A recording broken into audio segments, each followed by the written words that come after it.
केवल स्वदेशी नीतियों से ही देश फिर से सोने की चिड़िया बन सकता है। कुछ ऐसी ही सोच रखने वाले भारत के महान समाज सेवक राजीव दीक्षित को तो सभी जानते ही होंगे। वह एक ऐसे महान इंसान थे जिसकी जरूरत भारत को इस समय सबसे अधिक है, क्योंकि यही वह इंसान थे जो कि सच्चाई पर भरोसा और बिना किसी डर के बुराइयों के खिलाफ जोरदार आवाज उठाने की हिम्मत रखते थे। और इसीलिए देश के सभी लोग इन्हें सम्मान के साथ राजीव भाई के नाम से बुलाते। और दोस्तों, राजीव दीक्षित के रग रग में स्वदेशी की चिंगारी थी।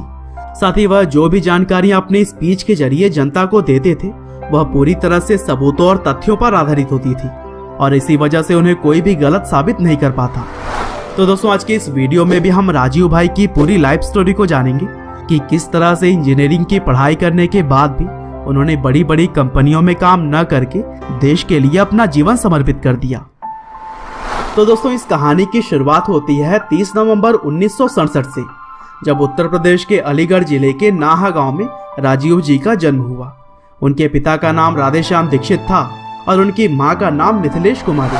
और बचपन से ही राजीव भाई पढ़ाई लिखाई में बहुत ही अच्छे थे, और इसीलिए इंटरमीडिएट तक की पढ़ाई फिरोजाबाद से पूरी करके उन्होंने इलाहाबाद से बीटेक की पढ़ाई की, और फिर Indian institute of technology Kanpur से उन्होंने एमटेक भी पूरा किया। और फिर एक होनहार इंजीनियर बनने के बाद राजीव दीक्षित ने कुछ समय तक भारत के CSIR और फ्रांस के टेलीकम्युनिकेशन सेंटर में भी काम किया। लेकिन उनके अंदर हमेशा से ही देश के लिए कुछ करने की चाह थी, और वह भगत सिंह, उधम सिंह और चंद्रशेखर आजाद से बहुत ही इंस्पायर्ड थे। और फिर जल्द ही राजीव भाई का ध्यान विदेशी कंपनियों के द्वारा भारत में किए जा रहे लूटपाट पर गया। उन्होंने देखा कि विदेशी कंपनियां घटिया माल बनाकर इंडियंस को बेचती हैं और फिर पूरा मुनाफा भारत से कमाकर अपने देश में ले जाती हैं। और इस समस्या से बचने के लिए उन्होंने लोगों को जागरूक करने का काम शुरू किया। उन्होंने देश की जनता से यह अपील की कि स्वदेशी चीजों को अपनाएं और विदेशी कंपनियों का बहिष्कार करें, और अगर ऐसा करेंगे तभी देश का विकास पॉसिबल है।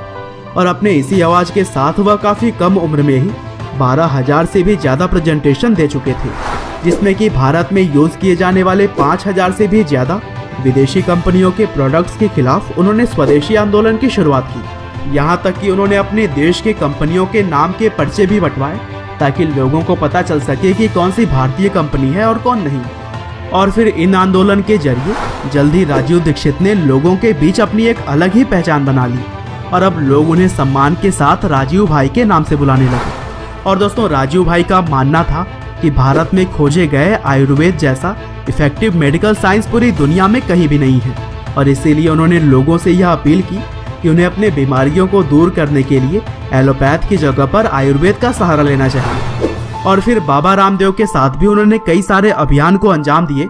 साथ ही वह 9 जनवरी 2009 को भारत स्वाभिमान ट्रस्ट के सचिव के तौर पर भी नियुक्त किए गए, और इस ट्रस्ट का भी मेन मोटिव था भारत से करप्शन को दूर करना तथा आयुर्वेद और योग को बढ़ावा देना। और दोस्तों, इस आंदोलन को शुरू करते समय राजीव दीक्षित और बाबा रामदेव दोनों ने शपथ ली थी कि हम केवल कुशल लोगों को मतदान करेंगे, हम दूसरों को 100% मतदान के लिए प्रेरित करेंगे, हम भारत को विश्व शक्ति बनाएंगे, हम भारत को पूरी तरह से स्वदेशी बनाएंगे। और दोस्तों, एक इंटरेस्टिंग बात यह है कि भारत में नोटबंदी तो अभी हाल ही में की गई थी, लेकिन राजीव भाई ने आज से कई साल पहले ही यह कह दिया था कि अगर भारत में काले धन को रोकना है तो 500 और 1000 के नोटों को बंद करना पड़ेगा।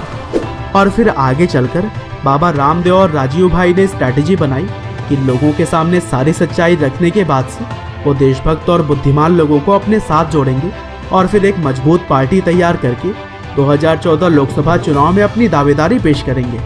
हालांकि आगे चलकर राजीव भाई के विचार कई बार बाबा रामदेव के साथ मेल नहीं खाया करते थे, और इसी वजह से दोनों के बीच थोड़े विवाद शुरू हो गए।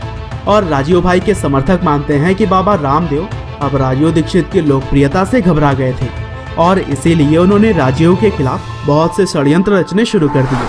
और फिर एक बार जब राजीव भाई छत्तीसगढ़ के दौरे पर थे, तब वो अपने दौरे को पूरा करने के बाद 30 नवंबर 2010 को भिलाई पहुंचे, और फिर भिलाई से दुर्ग के लिए रवाना होते समय कार में ही उन्हें दिल का दौरा पड़ा।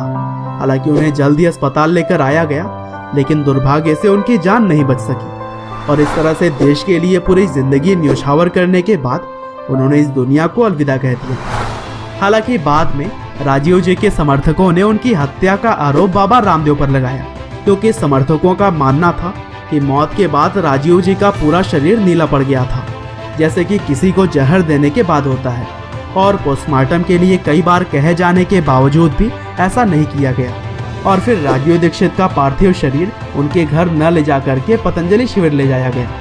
हालांकि हत्या का आरोप कभी भी साबित नहीं हो सका और इसी वजह से हम भी इन बातों की पुष्टि नहीं करते हैं। बहरहाल दोस्तों, अंत में बस मैं यही कहना चाहता हूँ कि आज के समय में राजीव दीक्षित की तरह महान समाज सेवक बहुत ही कम देखने को मिलते हैं।